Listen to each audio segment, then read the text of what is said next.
اس نے فرمایا کہ 30 دجال آئیں گے، اس سے پہلے کہ بڑا دجال آئے گا، آئی تھنک 30 کا ذکر ہے، منی دجال آئیں گے اور پھر وہ بڑا دجال آ جائے گا۔ تو اس کو وہ سپورٹ اس حدیث سے کرتے ہیں جو ابن سیاد کا واقعہ ہے۔ ابن سیاد کا اگر آپ نے نام سنا ہے، یہ ایک شخص تھا نبی صلی اللہ علیہ وسلم کے دور میں، تو صحابہ کو اس پہ بڑا یقین تھا کہ وہ دجال ہے۔ حضرت عمر صلی اللہ عنہ کو بھی بڑا پختہ یقین تھا کہ یہ دجال ہے۔ تو حضرت عمر صلی اللہ عنہ نے یہاں تک نبی صلی اللہ علیہ وسلم کو کہا کہ مجھے اجازت دیں میں اس کی گردن اڑا دوں۔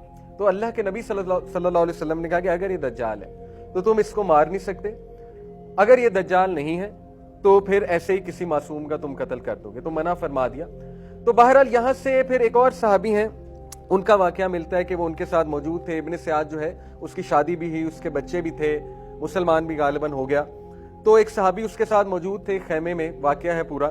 تو صحابی بڑا ڈر رہے تھے اس سے، تو اس نے پھر کہا کہ مجھے پتا ہے تم مجھ سے ڈر رہے ہو، گھبرا رہے ہو، شاید تم سمجھتے ہو میں دجال ہوں جو میرے بارے میں مشہور ہے بات۔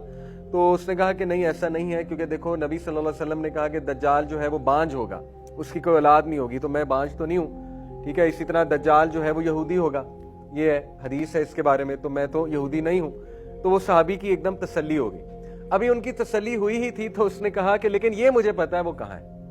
تو وہ صحابی ایک دم دوبارہ سے ٹھہر گئے۔ یہ پورا واقعہ ہے۔ تو وہ بہت ہی عجیب ایک پرسنالٹی تھی ابن سیاد، اور اس کا پتہ نہیں لگا، وہ اچانک غائب ہو گیا کہ وہ کہاں گیا۔ اور ابن سیاد جو ہے اس کے بارے میں آتا ہے کہ شاید وہ کوئی میجیشین تھا، کوئی سود سیر تھا، کیونکہ وہ کچھ منہ میں بڑبڑاتا بھی تھا، پڑھتا بھی تھا، اور پیچھے سے بھی دیکھ لیا کرتا تھا، یعنی ایسی باتیں مشہور تھیں اس کے بارے میں۔ تو بہرحال کچھ لوگ یہاں سے دلیل پکڑتے ہیں، وہ گروپ جو میں آپ کو کہہ رہا ہوں جو کہتے ہیں کہ دجال ہر دور میں آتا رہتا ہے بھیس بدل کے، وہ کہتے ہیں کہ یہ دجال تھا، بھیس بدل کے آیا ہوا تھا۔